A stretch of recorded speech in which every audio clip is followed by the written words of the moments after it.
എഫെസ്യർക്കെഴുതിയ ലേഖനം 1-ാം അധ്യായം 19 മുതൽ 23 വരെയുള്ള വാക്യങ്ങൾ വായിക്കുന്നു. യേശുവിൻ്റെ ബലത്തിൻ വല്ലഭത്വത്തിൻ്റെ വ്യാപാരത്താൽ വിശ്വസിക്കുന്ന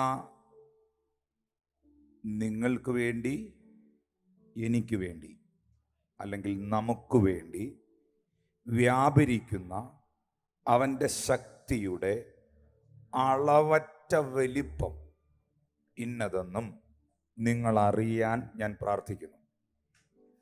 അങ്ങനെ അവൻ ക്രിസ്തുവിലും വ്യാപരിച്ചു, അവനെ മരിച്ചവരുടെ ഇടയിൽ നിന്ന് ഉയർപ്പിച്ചു, സ്വർഗത്തിൽ വലത്തുഭാഗത്ത് എല്ലാ വാഴ്ചയ്ക്കും അധികാരത്തിനും ശക്തിക്കും കർത്തൃത്വത്തിനും ഈ ലോകത്തിൽ മാത്രമല്ല വരാനുള്ളതിലും വിളിക്കപ്പെടുന്ന സകല നാമത്തിനും അത്യന്തം മീതെ ഇരുത്തുകയും സർവവും അവൻ്റെ കാൽ കീഴാക്കി വെച്ച് അവനെ സർവത്തിനും മീതെ, യേശുവിനെ സർവത്തിനും മീതെ തലയാക്കി എല്ലാറ്റിലും എല്ലാം നിറയ്ക്കുന്നവൻ്റെ നിറവായിരിക്കുന്ന അവൻ്റെ ശരീരമായ സഭയ്ക്ക് കൊടുക്കുകയും ചെയ്തിരിക്കുന്നു. ധന്യനായ പൗലോസ്ലീഹ എഫെസോസിലുള്ള സഭയ്ക്ക് വേണ്ടി ഈ ലേഖനം എഴുതുമ്പോൾ തൻ്റെ 2-ാം മിഷണറി യാത്രയിൽ അപ്പോസ്തലനായ പൗലോസ്ലീഹ അക്വിലാവിൻ്റെയും പ്രിസ്കില്ലയുടെയും കൂടെ ഒന്നിച്ച് പാർത്ത് എഫെസോസ് എന്ന ഈ പട്ടണത്തിൽ പാർത്തുകൊണ്ട് പ്രാർത്ഥിച്ചുകൊണ്ട് ദൈവസഭയ്ക്ക് അടിസ്ഥാനമിടുമ്പോൾ താൻ എഴുതിയ ലേഖനങ്ങളിൽ നിന്നും തനിക്ക് ദൈവം കൊടുത്ത വെളിപ്പാടുകളിൽ നിന്നും അതിശക്തമായ ഏറ്റവും ഭയങ്കര ഡെപ്തിലേക്ക് പോയ ലേഖനങ്ങൾ പൗലോസ് കൈമാറിയത് എഫെസോസിലുള്ള സഭയ്ക്ക് വേണ്ടിയാണ്. എഫെസ്യർക്കെഴുതിയ ലേഖനത്തിൻ്റെ ഏറ്റവും വലിയ പ്രത്യേകത, അതിനകത്തെ വാക്യങ്ങൾ ഓരോന്നും എടുത്തു നോക്കിയാൽ എല്ലാം ഇൻ ക്രൈസ്റ്റ് ആണ്, ക്രിസ്തുവിൽ. അതിൻ്റെ 1-ാം അധ്യായം നമ്മൾ നോക്കുമ്പോൾ ക്രിസ്തുവിൽ അനുഗ്രഹിച്ചിരിക്കുന്നു, അവനിൽ തിരഞ്ഞെടുത്തിരിക്കുന്നു, ക്രിസ്തു മുഖാന്തരം ദത്തെടുത്തിരിക്കുന്നു, അവനിൽ നിങ്ങൾക്ക് വീണ്ടെടുപ്പുണ്ടായിരിക്കുന്നു. അതിൻ്റെ 1:11 അവനിൽ നിങ്ങൾ അവകാശം പ്രാപിച്ചിരിക്കുന്നു, അവനിൽ നിങ്ങൾ സൃഷ്ടിക്കപ്പെട്ടിരിക്കുന്നു, ക്രിസ്തുവിൽ നിങ്ങൾ സമീപസ്ഥരായിരിക്കുന്നു, ക്രിസ്തുവിൽ നിങ്ങൾ വളരുന്നു, ക്രിസ്തുവേശുവിൽ നിങ്ങൾ കൂട്ടവകാശികളായിരിക്കുന്നു. അങ്ങനെയെല്ലാം ഇൻ ക്രൈസ്റ്റ് ആണ്, ക്രിസ്തുവിലാണ്. ദൈവമക്കളിൽ എത്ര പേർക്ക് പറയാൻ കഴിയും, ഞാൻ ക്രിസ്തുവിലാണ്? I am in Christ. Bible പറയുന്നു, ഒരുവൻ ക്രിസ്തുവിൽ ആയാൽ അവൻ പുതിയ സൃഷ്ടിയാകുന്നു, പഴയത് കഴിഞ്ഞുപോയി, ഇതാ സകലവും അവനിൽ പുതുതായിരിക്കുന്നു. ഇവിടെ അപ്പോസ്തലനായ പൗലോസിനോട് പരിശുദ്ധാത്മാവ് കൊടുക്കുന്ന വെളിപ്പാട് അതീവമായ ഗൗരവമുള്ള ഒന്നാണ്.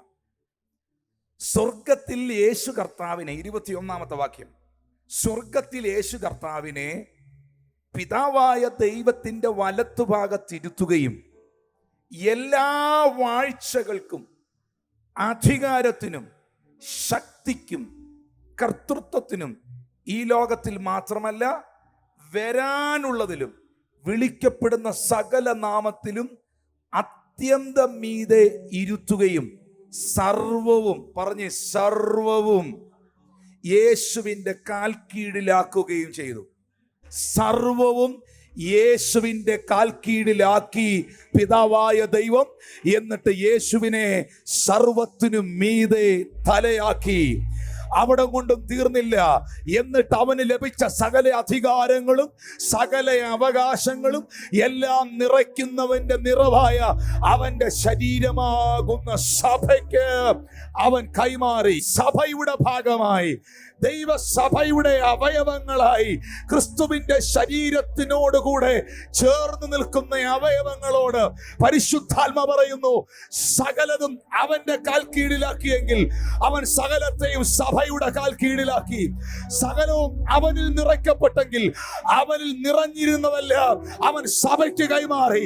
ഞാൻ ക്രിസ്തുവിന്റെ സഭയുടെ ഭാഗമാണ് എന്ന ഉറപ്പുള്ളവരുടെ മേളിൽ ഈ ദൈവീകമായ വാഗ്ദത്തത്തെ പരിശുദ്ധാത്മാവ് യേശുവിൻ നാമത്തിൽ റിലീസ് ചെയ്യട്ടെ എന്ന് പ്രാർത്ഥിക്കുന്നു. സകലവും, സർവവും, പറഞ്ഞ സർവവും അവന്റെ കാൽ കീഴിലാക്കി. രോഗങ്ങളെ അവൻ കാൽ കീഴിലാക്കി, ഭയത്തെ അവൻ കാൽ കീഴിലാക്കി, തിന്മകളെ അവൻ കാൽ കീഴിലാക്കി, ദാരിദ്ര്യത്തെ അവൻ കാൽ കീഴിലാക്കി, അസമാധാനത്തെ അവൻ കാൽ കീഴിലാക്കി, എല്ലാ ഡിപ്രഷനെയും അവൻ കാൽ കീഴിലാക്കി, എല്ലാ ബന്ധനങ്ങളെയും അവൻ കാൽ കീഴിലാക്കി, വാഴ്ചകളെയും അധികാരങ്ങളെയും അവൻ ആയുധവർഗം വെപ്പിച്ചു. In the name of Jesus, in the mighty name of Jesus, സകലവും സർവവും, സകലവും സർവവും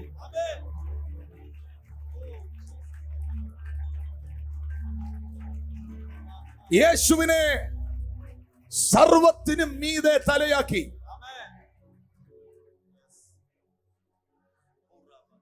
യേശുവിനെ സർവത്തിനും മീതെ തലയാക്കി. ഏദനിൽ ഇഴഞ്ഞു വന്ന പാമ്പിനെ, ഏദനിൽ ഇഴഞ്ഞു വന്ന പാമ്പിനെ, മനുഷ്യനെ വഞ്ചിച്ച പാമ്പിനെ, സകല അധികാരത്തിനും അവകാശിയായിരുന്നവനെ ഒറ്റ സെക്കൻഡ് കൊണ്ടൊന്നുമല്ലാത്തവനാക്കി. അവന്റെ തേജസ് കളഞ്ഞ പാമ്പിനെ ക്രൂശിന്റെ മേളിൽ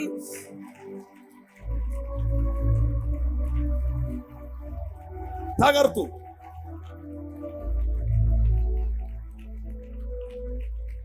വാ തുറന്ന് ശബ്ദമുയർത്തി പറഞ്ഞ്, പിശാചിന്റെ തലയെ യേശു തകർത്തു.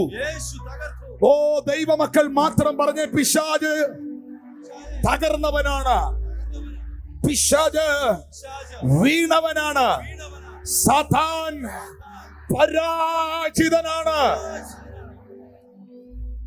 യേശു തലയാണ്.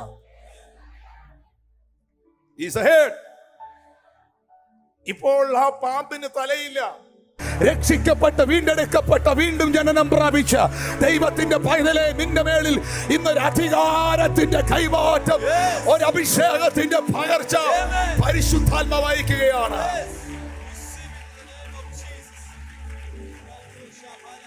എല്ലാറ്റിലും എല്ലാം നിറയ്ക്കുന്നവന്റെ നിറവായിരിക്കുന്ന അവന്റെ ശരീരമായ സഭയ്ക്ക് കൊടുത്തു. ആരാ സഭ? I am the church. വേദപുസ്തകം പറയുന്നു, അപ്പോസ്തല പ്രവർത്തികൾ 2-ാം അധ്യായം 46-47 വാക്യം.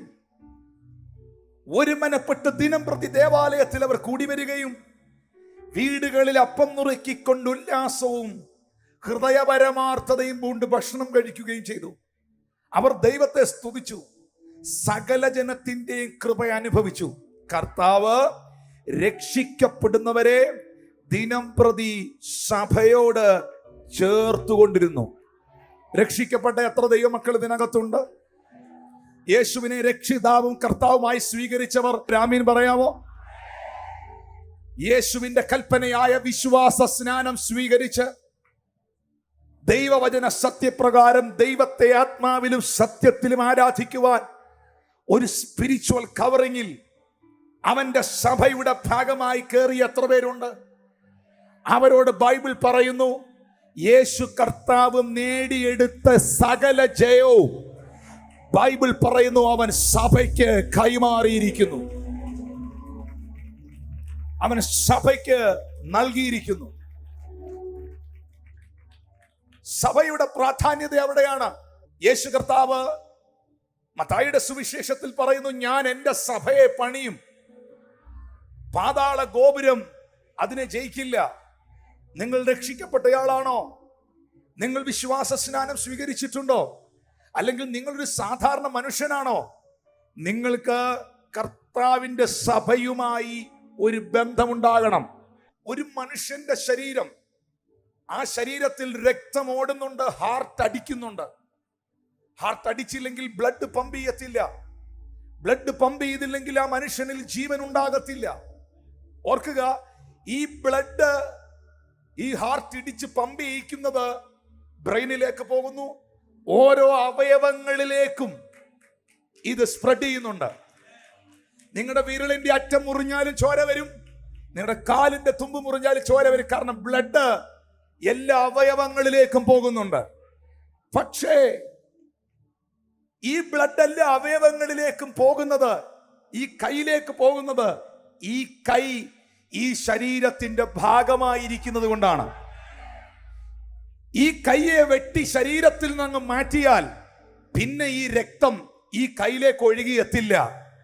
യേശുവിന്റെ രക്തം ഇപ്പോഴും ഒഴുകി പാസ് ചെയ്തുകൊണ്ടിരിക്കുന്നത് ഈ ശരീരത്തോട് ചേർന്ന് നിൽക്കുന്നവരിലേക്കാണ്.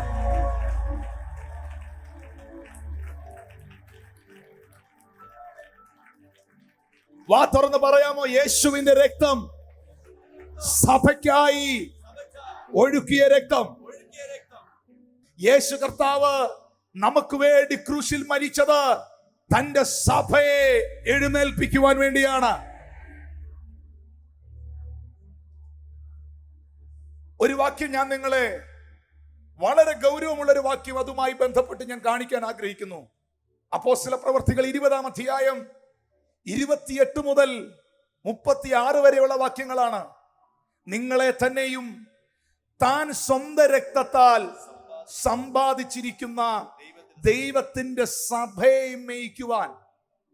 ബൈബിൾ പറയുന്നു, യേശു തന്റെ പരിശുദ്ധ രക്തത്താൽ സമ്പാദിച്ച സമ്പാദ്യമാണ് ദൈവത്തിന്റെ സഭ. നിങ്ങൾ ഇന്നായിരിക്കുന്നത് ജീവനുള്ള ദൈവത്തിന്റെ സഭയിലാണ്.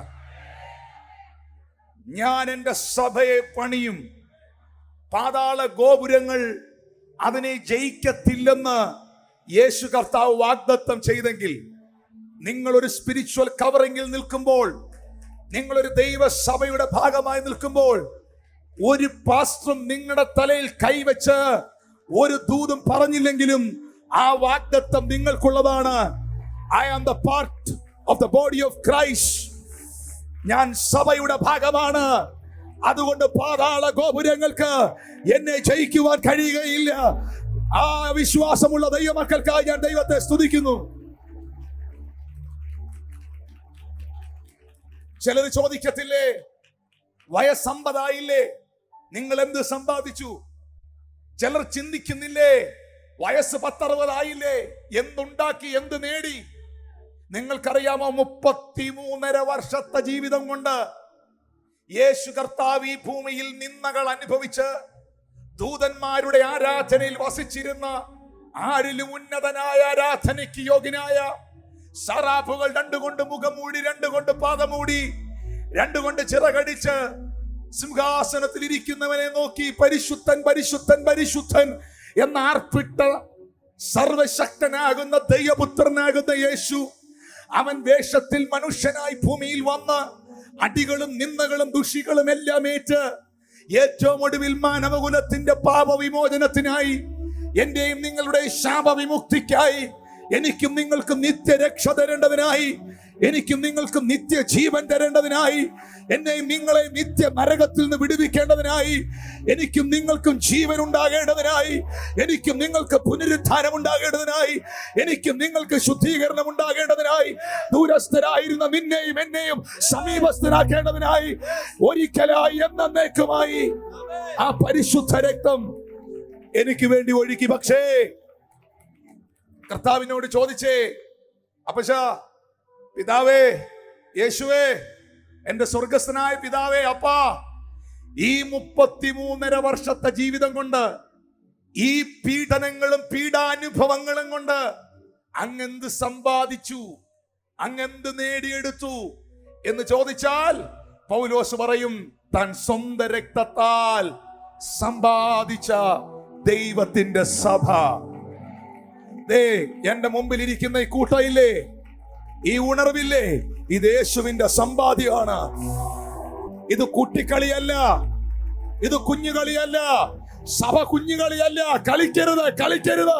ഇത് കുട്ടിക്കളിയല്ല, ഇത് കർത്താവിന്റെ സമ്പാദ്യമാണ്. ഞാൻ ചോദിക്കട്ടെ,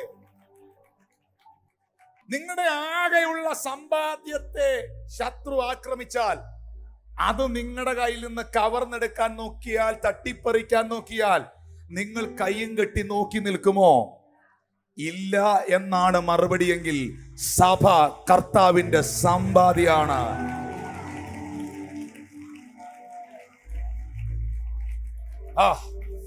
അവൻ ആക്ഷൻ എടുക്കും, അവൻ എഴുന്നേൽക്കും.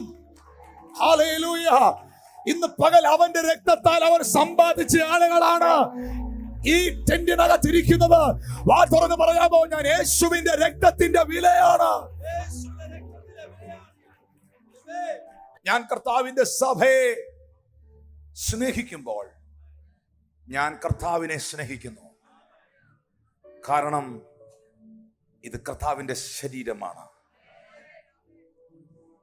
ഇപ്പോൾ നിങ്ങൾ വായിച്ച ആ വാക്യം താഴേക്ക് വായിക്കുമ്പോൾ 29-30 വാക്യങ്ങളിൽ പൗലോസ് പറയുന്നുണ്ട്, ഞാൻ പോയ ശേഷം ആട്ടിൻകൂട്ടത്തെ ആദരിക്കാത്ത കൊടിയ ചെന്നായ്ക്കൾ നിങ്ങളുടെ ഇടയിൽ കടക്കും എന്ന് പറഞ്ഞാൽ സഭയെ കുറിച്ചാണ് പറയുന്നത്. ആട്ടിൻകൂട്ടത്തെ ആദരിക്കാത്ത കൊടിയ ചെന്നായ്ക്കൾ നിങ്ങളുടെ ഇടയിൽ കടന്നു വരും. ശിഷ്യന്മാരെ തങ്ങളുടെ പിന്നാലെ വലിച്ചു കളയാനായി വിപരീത ഉപദേശം പ്രസ്താവിക്കുന്ന പുരുഷന്മാരൊക്കെ, നിങ്ങളെ കൺഫ്യൂസ്ഡ് ആക്കുന്നവരൊക്കെ നിങ്ങളുടെ ഇടയിൽ എഴുന്നേറ്റ് വരും. അകത്തു നിൽക്കുന്ന ചിലരെ തന്നെ പിശാച് കയ്യിലെടുത്തെന്ന് വരും. അതുകൊണ്ട് ഉണർന്നിരിപ്പീൻ. പൗലോസ് പറയുന്നു, ഞാൻ 3 സംവത്സരം 3 വർഷം ഇടവിടാതെ കണ്ണുനീര് വാർത്ത് നിങ്ങളുടെ ഇടയിൽ നിന്ന് സംസാരിച്ചതും പഠിപ്പിച്ചതും വളരെ കഷ്ടപ്പെട്ട് സഭയെ പ്ലാൻ ചെയ്തതും നിങ്ങൾ ഓർത്തുകൊള്ളുവീൻ. പൗലോസ് പറയുന്നു, ഇതെന്റെ കണ്ണുനീരിന്റെ, ഇതെന്റെ പ്രാർത്ഥനയുടെ ഒരു മറുപടിയും കർത്താവിന്റെ രക്തത്തിന്റെ സമ്പാദ്യവും വിലയുമാണ്. അതുകൊണ്ട് കൊടിയ ചെന്നായ്ക്കളുണ്ട്. എല്ലാ കാലത്തും സഭയ്ക്ക് ആക്രമണങ്ങളുണ്ട്. അതുകൊണ്ട് ബൈബിൾ പറയുന്നു, യേശുവിനെ സർവത്തിനും മീതെ തലയാക്കി എല്ലാറ്റിലും എല്ലാം നിറയ്ക്കുന്നവന്റെ നിറവായിരിക്കുന്ന അവന്റെ ശരീരമായ സഭയ്ക്ക് കൊടുക്കുകയും ചെയ്തു. നിങ്ങൾക്ക് പറയാൻ കഴിയണം കേട്ടോ, കർത്താവേ, ഞാൻ അനുഗ്രഹിക്കപ്പെട്ട ദൈവസഭയുടെ ഭാഗമാണ്, ഞാൻ ക്രിസ്തുവിന്റെ ശരീരത്തിന്റെ ഭാഗമാണ്. നീ സകലതും സഭയ്ക്ക് കൈമാറിയെങ്കിൽ അനുഗ്രഹം എന്റെ അവകാശമാണ്, സൗഖ്യം എന്റെ അവകാശമാണ്. യേശുവിന്റെ നാമത്തിൽ അത് സംഭവിക്കട്ടെ.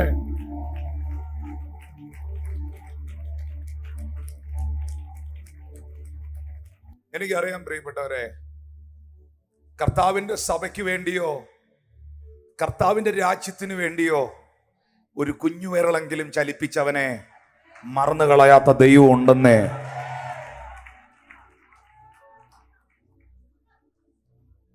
മോശയുടെ കൈ ഉയർത്തിപ്പിടിക്കാൻ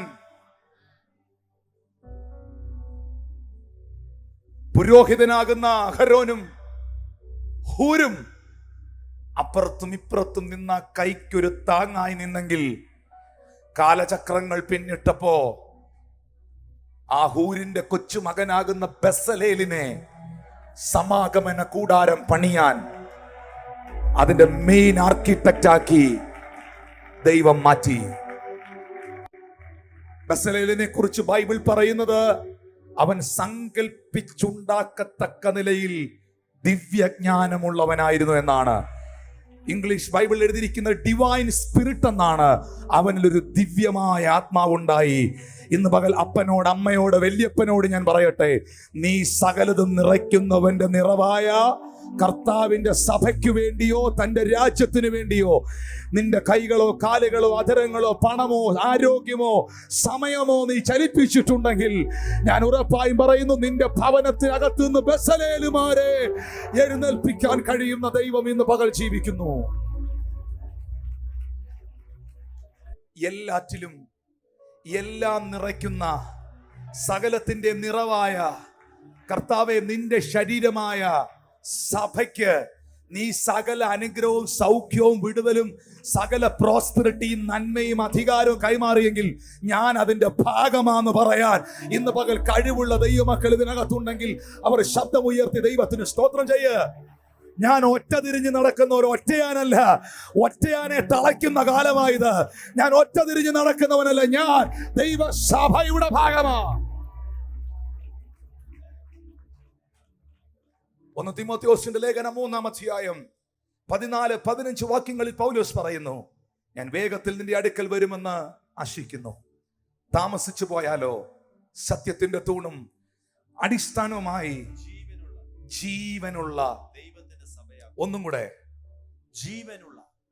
ജീവനുള്ള ദൈവത്തിന്റെ സഭയാകുന്ന ദേവാലയത്തിൽ ഒന്നും കൂടെ ജീവനുള്ള ദൈവത്തിന്റെ സഭയാകുന്ന, ഒന്ന് ശബ്ദമുയർത്തി പറയാമോ? ജീവനുള്ള ദൈവത്തിന്റെ സഭ. ജീവനുള്ള ദൈവത്തിന്റെ സഭ എവിടെയായിരിക്കുന്നേ? ജീവനുള്ള ദൈവത്തിന്റെ സഭയിൽ. എന്തിനാ ബൈബിൾ നമ്മെ പഠിപ്പിക്കുന്നത്? നിങ്ങൾ സഭായോഗങ്ങളെ ഉപേക്ഷയായി വിചാരിക്കരുതെന്നും, നിങ്ങൾ കൂടി വരുമ്പോഴൊക്കെ സങ്കീർത്തനവും പാട്ടും ഒക്കെ വേണമെന്നും, കൂടി വരണമെന്നും, അവർ ദിനംപ്രതി ഒന്നിച്ച് വീടുകളിലും ദേവാലയങ്ങളിലും കൂടിയെന്നും. സ്നാനപ്പെട്ടങ്ങ് പൊക്കൂടായിരുന്നോ ഏതേലും ഒക്കെ വഴിക്കൂടെ? ഒന്നിനോടും ഒരു സഭയോടും ബന്ധമില്ലാതെ ഇന്ന് പകലും ഈ മെസ്സേജിനെ ഇപ്പം പറയുന്ന വചനാടിസ്ഥാനത്തിൽ പ്രസംഗിക്കുന്ന ഈ മെസ്സേജ് പോലും തലയ്ക്കകത്ത് കയറാതെ പിശാച് സ്വാധീനിച്ചിരിക്കുന്ന വ്യക്തികൾ ഇതിനകത്തുണ്ട്. അതിന്റെ പ്രശ്നം എന്നറിയോ? അവന്റെ വീടിനെ ദാരിദ്ര്യം വിട്ട് മാറുകയല്ല ഒരിക്കലും. എല്ലാ അവസ്ഥയിലും അവൻ ഒരുപോലെ പോകും. ഇന്ന് പകൽ നിന്റെ ചരിത്രം മാറണമെങ്കിൽ, നിന്റെ സ്ഥിതി മാറണമെങ്കിൽ,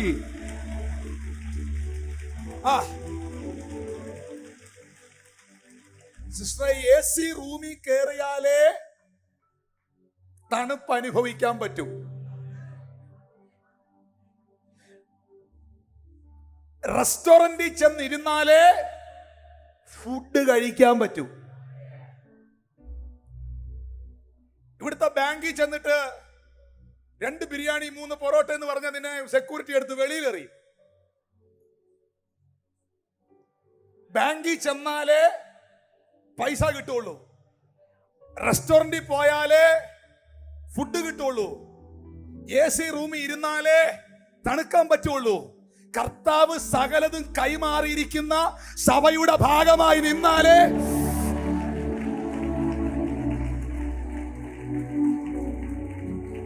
നിന്നെ ഇത് വിശ്വസിപ്പിക്കാതിരിക്കുന്നത് പിശാചാണ്. 100% അത് പിശാചാണ്.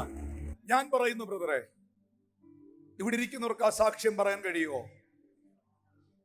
എത്രയോ പൈശാചികമായ ആക്രമണങ്ങളിൽ നിന്നും, ശത്രു ഒരുക്കിയ വിവിധ പദ്ധതികളിൽ നിന്നും, പൈശാചിക മണ്ഡലം എനിക്കെതിരെ എഴുന്നേറ്റ എന്നെ ലക്ഷ്യം വെച്ച പലതിൽ നിന്നും ഇന്നും ഇപ്പോഴും എനിക്ക് ദൈവത്തെ ആരാധിക്കാൻ കഴിയുന്ന നിലയിൽ ഞാനിവിടെ ആയിരിക്കുന്നത് സഭയുടെ ഒരു കവറിങ് എൻ്റെ മേളിലുണ്ട്, ഒരു പ്രാർത്ഥനയുണ്ട് എന്ന വിശ്വാസമുള്ളവർ എത്ര പേരിനകത്തുണ്ട്?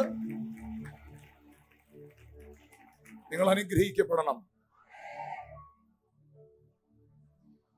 സഭ കർത്താവിന്റെ സമ്പാദ്യമാണ്, അത് കർത്താവിന്റെ ശരീരമാണ്. എന്റെ കൈ ശരീരത്തിൽ നിന്ന് വെട്ടിമാറ്റിയാൽ പിന്നെ ബ്ലഡ് അങ്ങോട്ട് പോകത്തില്ല. ഈ ബ്ലഡ് ഇപ്പോഴും വർക്ക് ചെയ്തുകൊണ്ടിരിക്കുന്നത് ശരീരത്തോട്. റെയ്നാഡ് ബോംഗെ He was a great evangelist and anointed man of God. റെയ്നാഡ് ബോങ്കെ ആഫ്രിക്കയിൽ ഏത് ക്രൂസൈഡിൽ പ്രസംഗിച്ചാലും നിങ്ങൾക്കറിയാം 3 ലക്ഷം 4 ലക്ഷം തീരുമാന കാർഡുകളാണ് അവർക്ക് ലഭിക്കുന്നത്. ഒരൊറ്റ മനുഷ്യായുസ് കൊണ്ട് 70 മില്യൺ ആളുകളെ കർത്താവിലേക്ക് തിരിച്ചു ആ മനുഷ്യൻ. ഇത് ചുമ്മാ തട്ടിക്കൂട്ടി കണക്കല്ല, ഗൂഗിൾ എടുത്ത് നോക്ക്.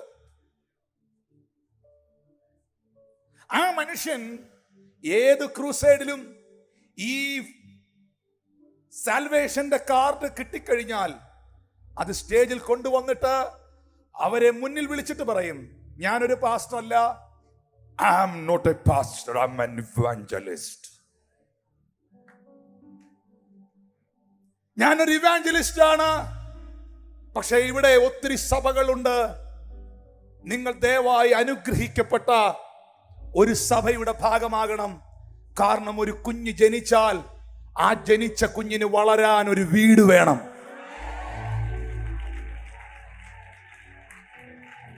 നീ ഇന്നത് മറന്നാലും മറവി രോഗം നിനക്കൊണ്ടെങ്കിലും നീയും അങ്ങനെ ആയിരുന്നു. ഒന്ന് കരമടിച്ച് കർത്താവിന് നന്ദി പറഞ്ഞേ. ഞാൻ കർത്താവിന്റെ ശരീരത്തിന്റെ ഭാഗമാണ്. ഈ ശരീരം എന്ത് ഫുഡ് എടുക്കുന്നോ അതെന്റെ കംപ്ലീറ്റ് ബോഡിയും തൊടും. എന്റെ കംപ്ലീറ്റ് ബോഡിയും തൊടും. ഈ ശരീരത്തിൽ എന്തുണ്ടോ അത് മുഴുവൻ അവയവങ്ങളെയും അഫക്ട് ചെയ്യും. ഞാൻ ഓർക്കുന്നുണ്ട്, നമ്മുടെ എറണാകുളം ചർച്ചിൽ ഉണ്ടായിരുന്ന ഒരു സഹോദരൻ, അദ്ദേഹം വളരെ ക്രിട്ടിക്കലായി ആസ്റ്റർ മെഡിസിറ്റിയിൽ വെന്റിലേറ്ററിൽ കിടക്കുമ്പോൾ, ഇപ്പോൾ അദ്ദേഹം വിദേശത്താണ്, സൗദി അറേബ്യയിലാണ്, റിയാദിലാണ്. വളരെ ക്രിട്ടിക്കലായി കിടക്കുമ്പോൾ ആ ഫോണിൽ അദ്ദേഹത്തിന്റെ ഭാര്യ എന്നോട് പറഞ്ഞു, ബ്രദറെ, പാസ്റ്ററെ, ഒരൊറ്റ സഭായോഗം പോലും, ഒരൊറ്റ പ്രാർത്ഥന പോലും YMCA ഹോള് തൊട്ടി പുള്ളി വരുമായിരുന്നു, മുടക്കത്തില്ലായിരുന്നു. എനിക്ക് ക്ലെയിം ചെയ്യാൻ ഒരു സാധനം കിട്ടി. ഞാൻ കർത്താവിനോട് പറഞ്ഞു, കർത്താവേ, ആ വെന്റിലേറ്ററിൽ കിടക്കുന്ന മനുഷ്യൻ നിന്റെ സഭയുടെ, നിന്റെ ശരീരത്തിന്റെ ഭാഗ കർത്താവേ, നിന്നെ ആരാധിച്ച മനുഷ്യനാ കർത്താവേ. ശത്രു അവനെ കുറിച്ച് പറയാതിരിക്കേണ്ടതിന് നീ അവനെ എഴുന്നേൽപ്പിക്കണേ. കർത്താവ് ആ മനുഷ്യനെ സൗഖ്യമാക്കി. മോളെ, നിനക്ക് പറയാവോ കർത്താവിനോട്, ഞാൻ രക്ഷിക്കപ്പെട്ട വ്യക്തിയാ, ഞാൻ കർത്താവിന്റെ മകളാ, ഞാൻ ദൈവസഭയുടെ ഭാഗമാ. നീ സകലതും നിന്റെ സഭയ്ക്ക് കൈമാറിയിരിക്കുമ്പോൾ, കർത്താവെ, ഞാൻ ഈ കവറിങ്ങിനകത്താ നിൽക്കുന്നേ, ഇതിനകത്തൊരു പ്രോസ്പെരിറ്റി ഉണ്ട്. I receive that prosperity, Lord, in the name of Jesus. മോശ എന്താ ദൈവത്തോട് പറഞ്ഞേ? മോശ പറഞ്ഞത്, പഴയ നിയമ ഇസ്രായേൽ സഭ വിളിച്ചു വേർതിരിക്കപ്പെട്ടവൻ. സഭ എന്ന വാക്ക് എക്ലേഷ്യ, വേർതിരിക്കപ്പെട്ട കൂട്ടം, ഗ്രീക്ക് പദമാണ്. വിളിച്ചു വേർതിരിക്കപ്പെട്ട കൂട്ടം. ദൈവത്താൽ വേർതിരിക്കപ്പെട്ട ഇസ്രായേൽ ജനം മിസ്രൈമിൽ നിന്ന് പുറപ്പെടുന്ന സമയത്ത് ദൈവസന്നിധിയിൽ മോശയ്ക്ക് ക്ലെയിം ചെയ്യാൻ ഒറ്റ കാര്യം ഉണ്ടായിരുന്നുള്ളൂ, ദൈവമേ, ഇറങ്ങിത്തിരിച്ചവരാണ്, പുറപ്പെട്ടവരാണ്, ഇവർ വഴി വെച്ച് പട്ടുപോയെന്ന് ഫറവോൻ പറയാൻ ഇട വരരുത്. ഇന്ന് പകൽ സഭയുടെ ഭാഗമായി നിൽക്കുന്ന മുഴുവൻ ആൾക്കാരോട് ഞാൻ പറയുന്നു, നിന്റെ കുടുംബം നശിച്ചെന്ന് പറയാൻ ആരെ കൊണ്ടും ദൈവം അനുവദിക്കാത്ത നിലയിൽ യേശുവിന്റെ നാമത്തിൽ. ഞങ്ങൾക്ക് ടിനുപാസിന്റെ ശുശ്രൂഷ ഇഷ്ടമാണ്, പക്ഷെ സഭയോടൊന്നും ഒരു ബന്ധമില്ലെന്ന് പറഞ്ഞാൽ we love our man of God. പക്ഷേ ഞങ്ങൾക്ക് യേശുവിനെ സ്നേഹിക്കാൻ പറ്റുന്നില്ല. കാരണം കർത്താവിന്റെ ശരീരമാ സഭ. സഭയുടെ തല ക്രിസ്തുവാണ്. സഭയുടെ തല പാസ്റ്റർ അല്ല.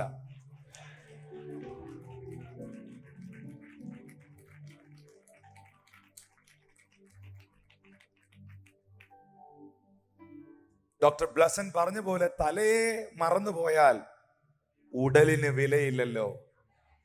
തലയോട് മറുതലിച്ചാൽ ഉടലിന് നിലയില്ലല്ലോ. The church is very important. Very important. സകലതും ആ ശിരസിൽ നിന്നാ വരുന്നേ. അഹരോന്റെ ശിരസിൽ ഒഴിക്കപ്പെട്ട തൈലം താടിയിലൂടെ ഒഴുകി ഓരോ ശരീരഭാഗങ്ങളിലേക്ക് വീഴുകയാണ്. ഇത് ശിരസിൽ നിന്നാ ഒഴുകുന്നേ. ചേർന്ന് നിൽക്കുന്ന താടിയിലും ചേർന്ന് നിൽക്കുന്ന കയ്യിലും ഒക്കെ ഇത് ഒഴുകും. ദൂരെ നിൽക്കുന്നതിലേക്ക് ഇത് ഒഴുകത്തില്ല. ഞാൻ വീണ്ടും പറയുന്നു, ചേർന്ന് നിൽക്കുന്ന താടിയിലും ചേർന്ന് നിൽക്കുന്ന സഭയോട് ചേർന്ന് നിൽക്കുന്ന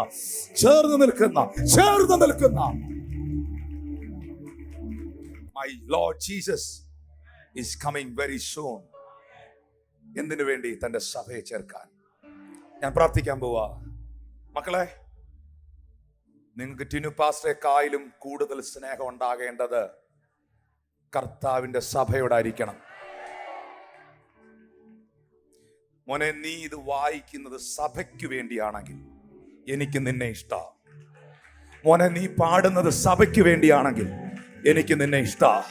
കാരണം ഞാൻ യേശുവിനെ സ്നേഹിക്കുന്നു.